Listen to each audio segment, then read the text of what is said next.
Saudara-saudara, salam sejahtera buat kita semua. Saya berharap kita semua dalam kondisi sehat, dalam kondisi bisa menikmati apa yang Tuhan berikan buat kita.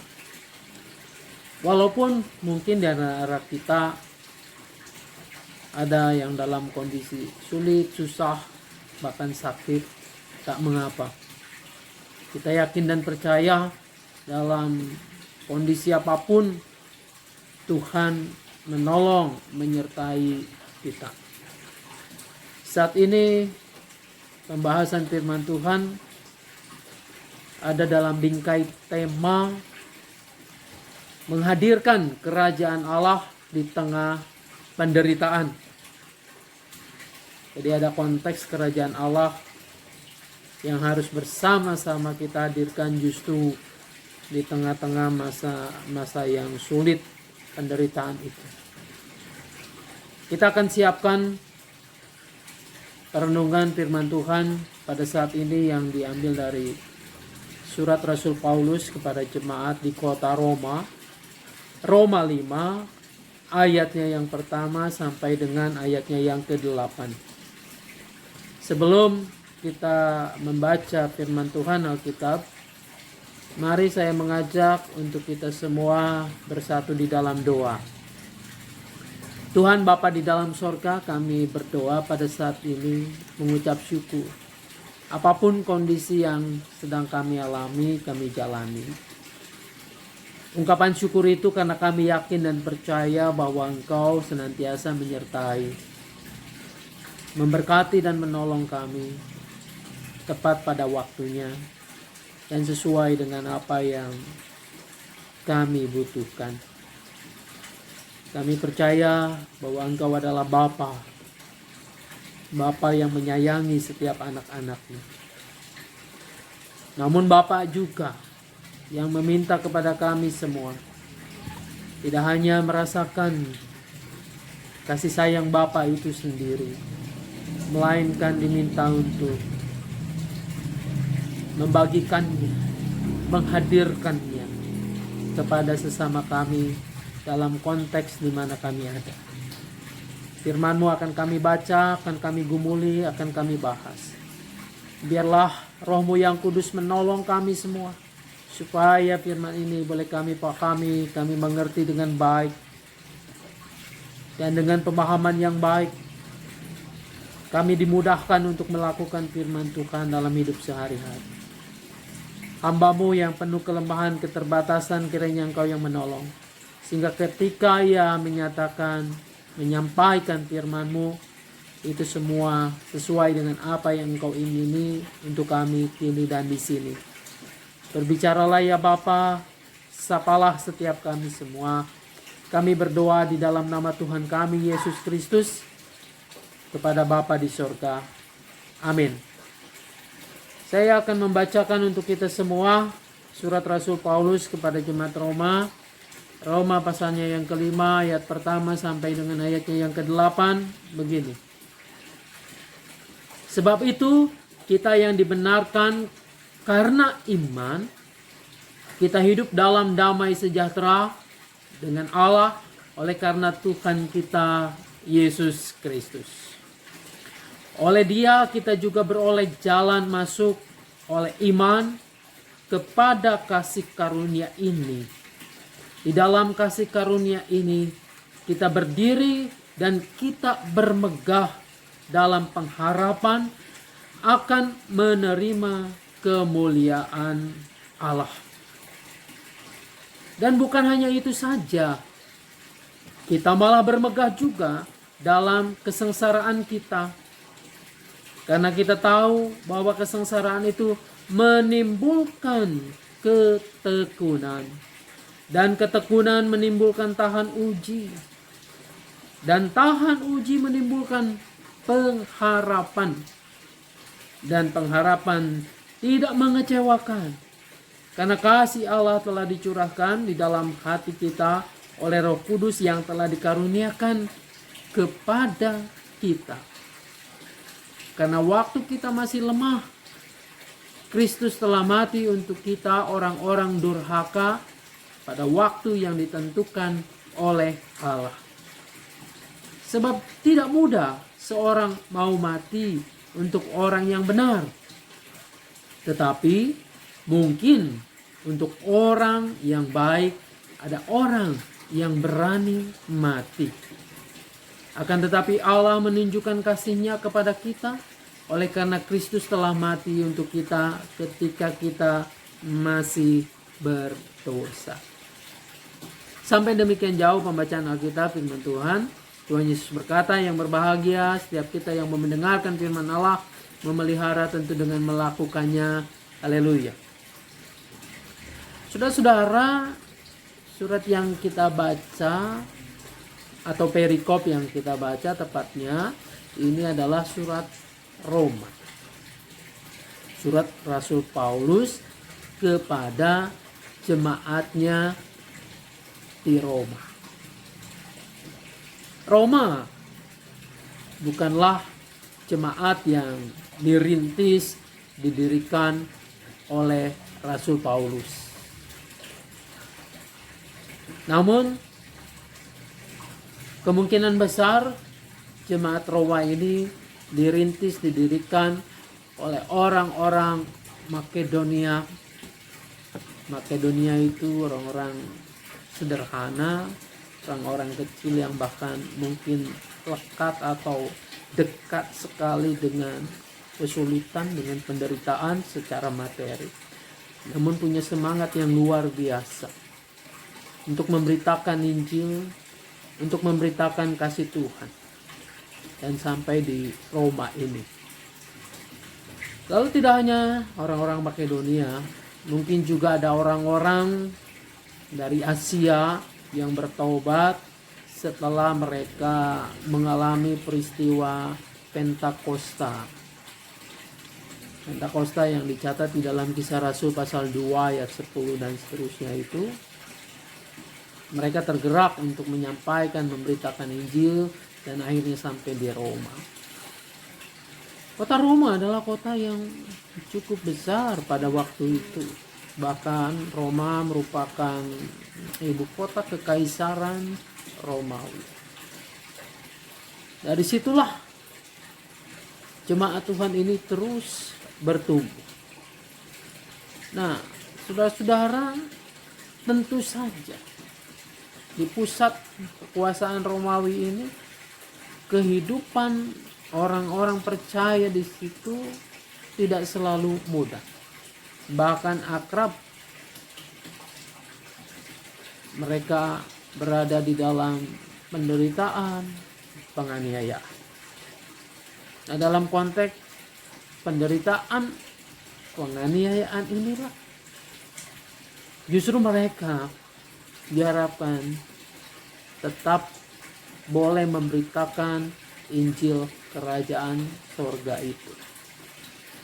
Paulus memberikan catatan-catatannya kepada jemaat di sini untuk terus menjadi saksi Kristus di tengah-tengah kehidupan yang tidak mudah, di tengah-tengah begitu banyak ahli Taurat, orang-orang pandai dan seterusnya yang kerap kali juga menentang, lalu juga konflik dengan orang-orang percaya ya. Kita masuk saja ke bagian Roma 5 ini. Surat Roma pasal ke-5 ini dibuka dengan kalimat sebab itu. Kata ini sebab itu ini menunjukkan bahwa perikop ini, bagian ini merupakan kelanjutan. Kelanjutan atau hasil akhir dari ayat yang sebelumnya. Jadi kalau kita membaca dengan ayat-ayat yang sebelumnya, pastilah ada kait mengaitnya. Sebelumnya Roma 4 ayat 25 mengatakan yaitu Yesus yang telah diserahkan karena pelanggaran kita dan dibangkitkan karena pembenaran kita. Ini mengajarkan bahwa kita dibenarkan. Sebab itu kan, bahwa kita dibenarkan melalui iman di dalam Kristus. Kristus yang bagaimana? Kristus yang telah mati.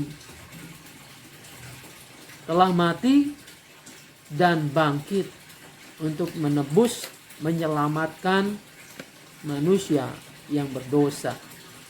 Tentu untuk menyelamatkan orang-orang yang mau menyambut penyelamatan karya Kristus ini. Nah, saudara-saudara, setelah kita dibenarkan, maka mestinya yang terjadi adalah hidup kita ada di dalam damai sejahtera dengan Allah. Oleh karena Yesus Kristus itu. Kan alurnya begitu. Yesus Kristus mati menebus dosa kita. Ia bangkit kembali. Tujuannya adalah mendamaikan manusia yang berdosa itu dengan Allah yang kudus itu. Nah, ketika manusia menyambut ini, maka logikanya sudah tidak ada lagi penghalang antara manusia dengan Allah. Hubungannya kembali dipulihkan. Dosalah yang memisahkan kita dari Allah, dari kasih karunia Allah. Nah, tetapi di dalam Yesus yang mati dan bangkit itu, ia menghubungkan hubungan yang retak itu, yang putus itu karena dosa. Maka akibatnya manusia mestinya mengalami atau hidup dalam damai dengan Allah. Tentunya pendamaian itu bukan hasil, bukan karya usaha kita. Melainkan kata Paulus melalui iman kepada Kristus. Jadi Yesuslah yang berperan itu. Di bagian lain Paulus mengatakan maka jangan ada orang yang membanggakan dirinya. Karena sesungguhnya kita semua manusia yang berdosa tidak akan mampu untuk menyelamatkan diri kita sendiri, menjalin hubungan dengan Allah itu dengan baik. Nah, kemudian ini dilanjutkan dari catatan Paulus. Oleh Dia kita juga beroleh jalan masuk oleh iman kepada kasih karunia ini. Tidak hanya didamaikan, tetapi kita mengalami kasih karunia itu. Dengan kata lain, ayat ini mengajarkan bahwa Kristus yang menjadi jalan masuk agar kita beroleh anugerah dari Allah yang menebus, menyelamatkan kita dari dosa. Ada kata yang menarik di situ, jalan masuk. Kalau kita membaca terjemahan King James Version itu menggunakan kata akses. Dalam bahasa aslinya disebutkan prosagogi. Akses, prosagogi, yang berarti admission, hak atau izin masuk, diakui. Anda dan saya mendapatkan izin masuk, diakui. Melalui Kristus kita diakui sebagai anak-anak Allah, anak-anak Bapa di sorga. Kita mendapat izin untuk masuk ke dalam anugerahnya, ke dalam kasih sayangnya. Dan tentunya ketika kita masuk ke dalam anugerah kasih sayang itu, Anda dan saya akan mengalami apa yang disebut, apa yang dinamakan damai sejahtera yang sesungguhnya, damai sejahtera yang sejati itu.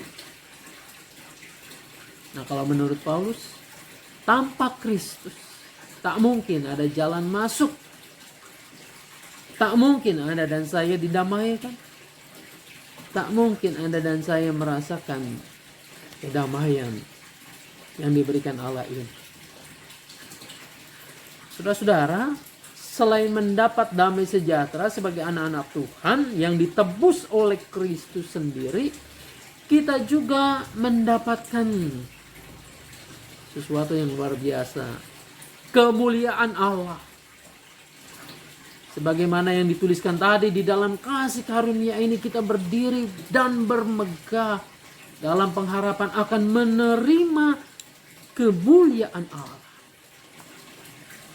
Kata bermegah itu bisa disebut rejoice atau bersukacita. Sesungguhnya suatu anugerah yang sangat besar bagi kita, karena kita bukan hanya menerima pembenaran, kita dibenarkan oleh Tuhan, tetapi juga menerima damai sejahtera dan kemuliaan Allah. Kemuliaan yang dahulu dirusak, dirusak oleh dosa. Masih ingat ya? Dalam kitab Kejadian itu manusia diciptakan oleh Allah seturut segambar dengan Allah. Mempunyai citra Allah. Mempunyai kemuliaan Allah.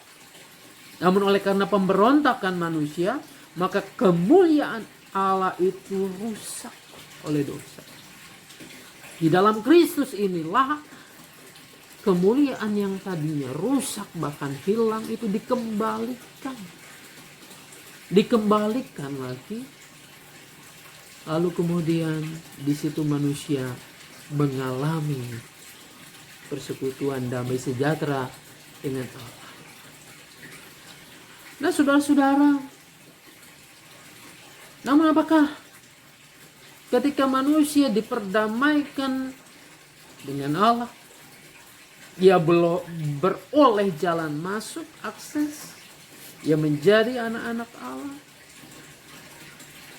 mendapatkan kemuliaan Allah.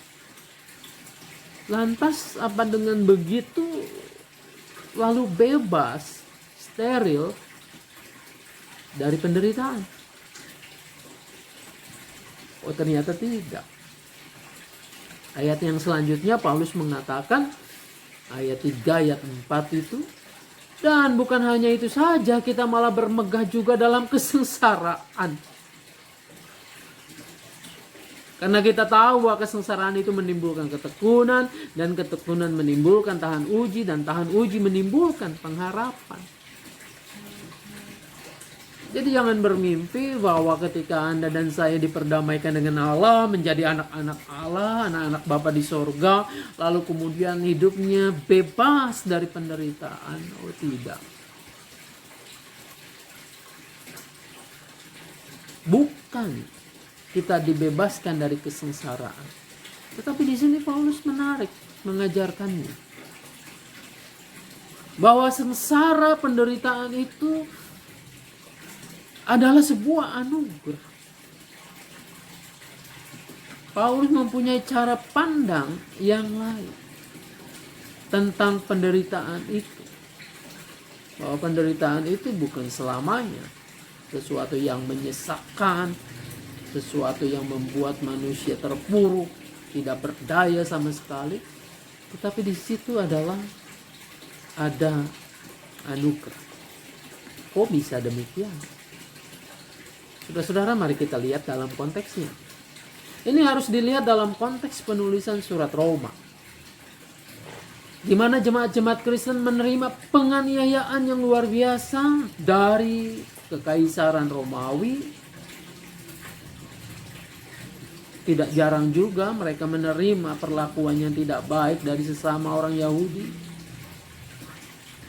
Nah, saudara-saudara, disitulah sebetulnya konteksnya. Ketika orang-orang percaya harus mempertaruhkan nyawanya ketika ia menyatakan imannya kepada Kristus itu. Dalam konteks inilah Paulus menghibur jemaat Roma agar mereka juga bermegah dalam kesengsaraan selain menerima damai sejahtera dan kemuliaan dari Allah sebagai buah dari iman mereka. Kata kesengsaraan dalam bahasa Yunani itu dituliskan dengan klipsis, berarti pressure. Klipsis, pressure itu adalah sebuah tekanan, atau bisa berarti persecution, tribulation, trouble, dan seterusnya. Penganiayaan, penderitaan, masalah-masalah, dan seterusnya. Lalu kata bermegah dalam bahasa Yunani adalah kauchomai, yang berarti rejoice, bersuka cita, bermegah. Ada keistimewaan di sini yang diajarkan Paulus, bahwa secara jelas ia menerjemahkan ajaran Tuhan Yesus itu. Kita ingat ya, kata-kata bahagia dalam Matius 5, khususnya ayat 10. Berbahagialah orang yang dianiaya oleh sebab kebenaran, karena mereka lah yang empunya kerajaan sorga. Saudara-saudara, kuncinya di situ sebenarnya. Paulus tidak mengatakan kalau kamu percaya dengan iman yang teguh, maka penderitaan, penganiayaan terhadap kamu akan sirna. Nggak ada. Bukan itu. Tetapi Paulus meletakkan realita kenyataan penderitaan atau aniaya itu dari sudut pandang kedaulatan Allah.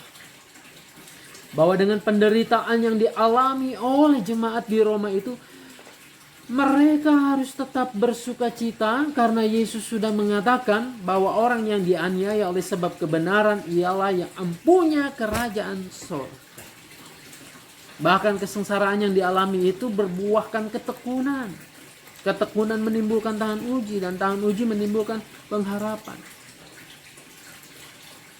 Dari perspektif kacamata orang beriman, penderitaan tidak melahirkan keputusasaan, frustasi, tetapi sebaliknya melahirkan 3 hal yang baru: tekun, tahan uji, dan pengharapan. Dan pengharapan itu, kata Paulus, tidak pernah sia-sia. Kenapa? Karena pengharapan itu akan menemui sebuah kenyataannya.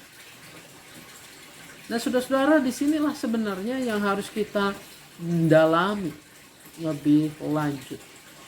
Kalau kita percaya meyakini bahwa Tuhan memberikan kemuliaan yang sepenuhnya sementara kita menderita, mestinya kemuliaan itu jangan ditukar.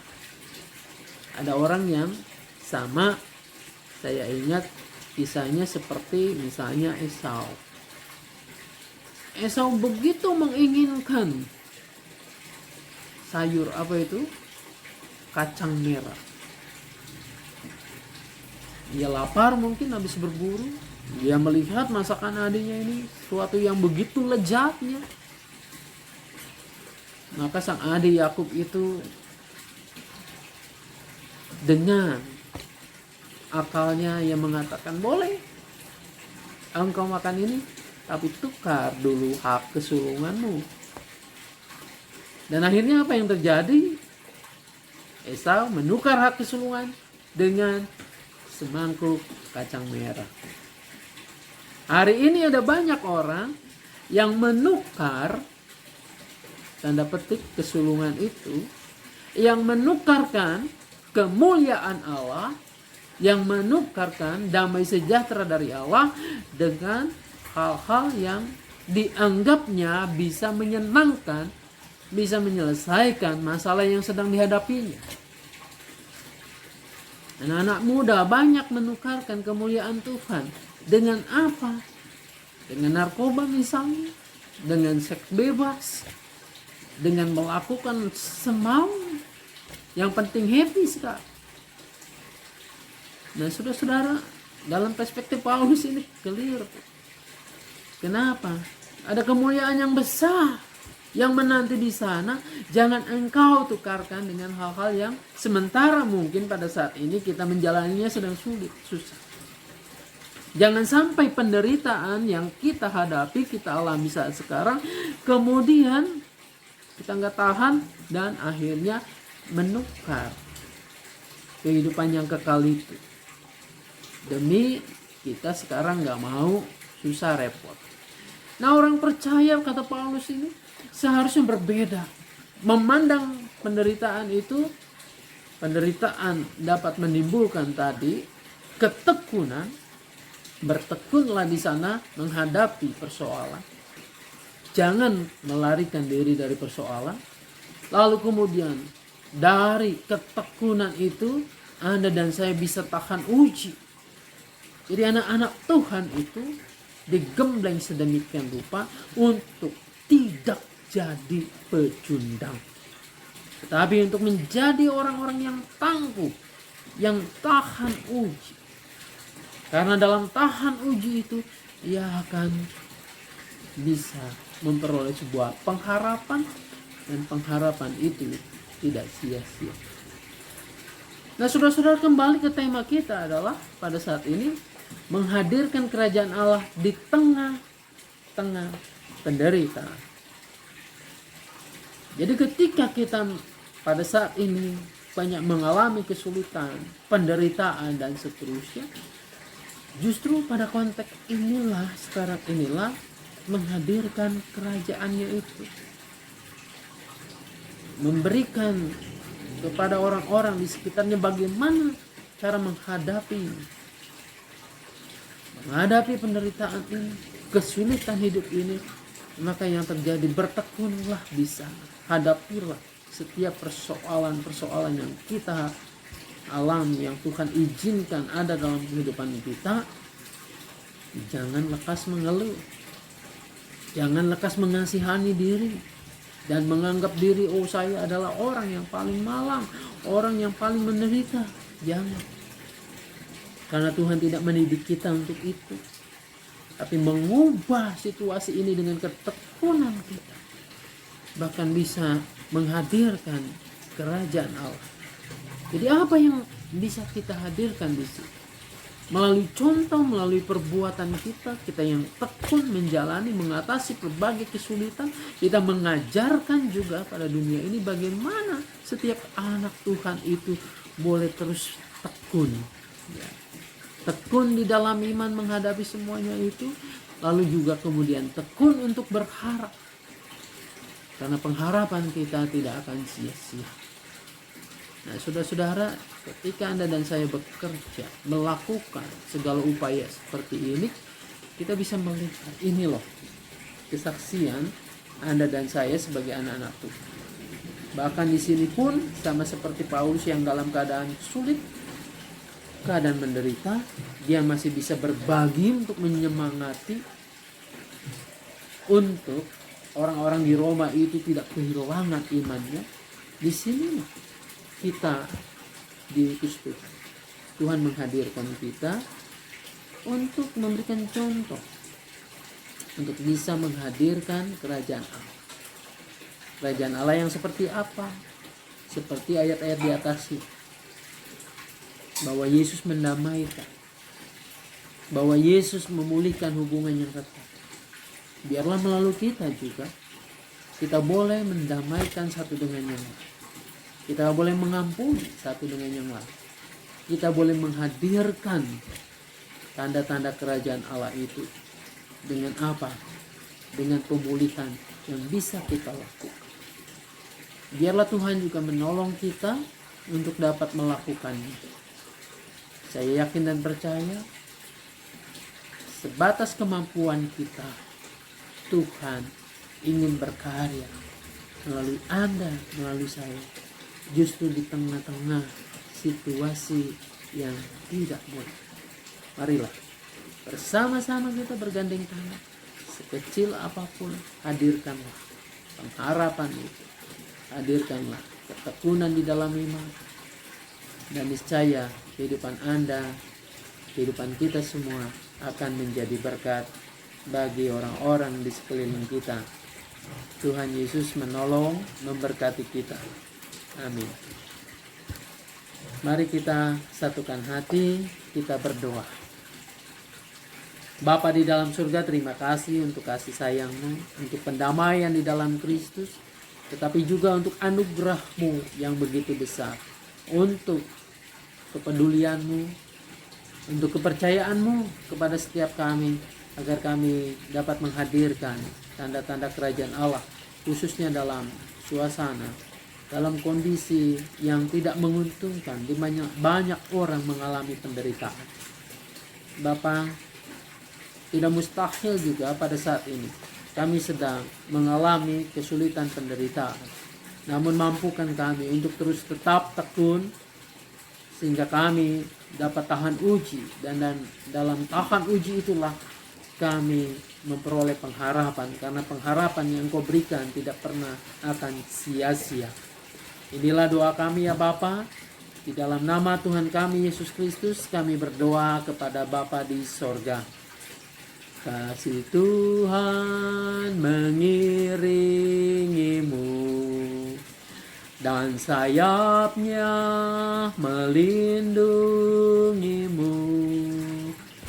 Tangan Tuhan pegang di dalam hidupmu. Majulah dalam terang kasih-Nya. Kasih Tuhan mengiringiku, dan sayapnya melindungiku. Tangan Tuhan pegang di dalam hidupku. Majulah dalam terang kasih-Nya. Tuhan Yesus memberkati kita semua. Amin.